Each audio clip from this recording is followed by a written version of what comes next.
Ya, ini ada sebuah tema paradoks. Paradoks itu contohnya petani di tengah panen raya, petani mati. Yang punya harusnya dia panen raya, harusnya dia menghasilkan uang yang banyak, dia hidup yang bagus. Tapi kenapa di tengah panen raya petani mati? Itu paradoks.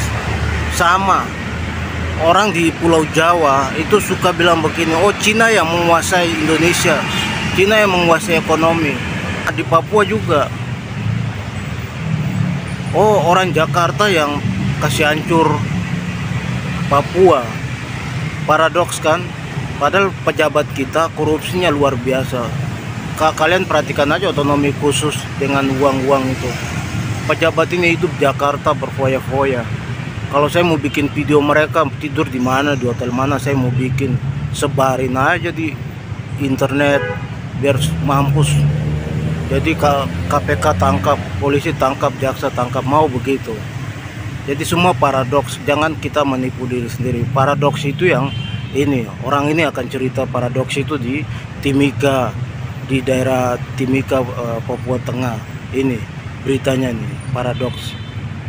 Istilah Timika singkatan dari apa? Timika? Salah. Tiap minggu minta kawin.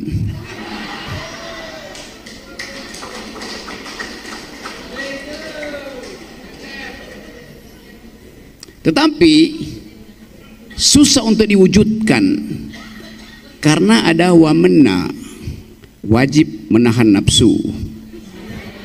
Kira-kira begitu paradoksnya. Ada keinginan tapi mesti kita tahan. Ingin kawin tapi wajib nahan nafsu. Jadi Timika dan wamena semacam narasi untuk mempermudah pengertian paradoks tadi. Okay.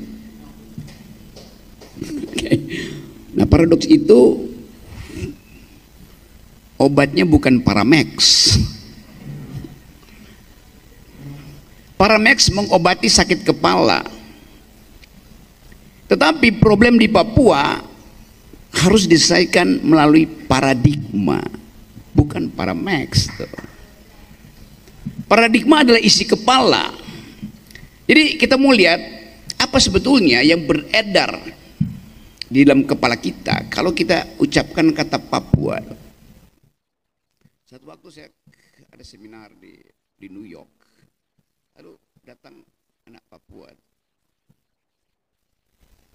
yang sedang berupaya untuk meloloskan proposal diplomasi ke dalam sidang PBB berbasis pada fasilitas sosial media yang dia peroleh langsung datanya dari hutan-hutan di Papua.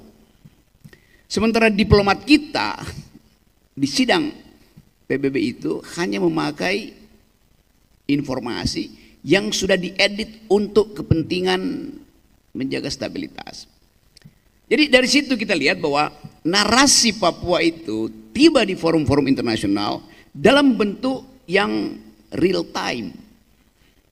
Data, analisis, issues. Sementara diplomat kita harus berjenjang laporan dari Papua di edit dulu di desk tentang Asia Pasifik misalnya, baru wakil menteri kasih disposisi panjang.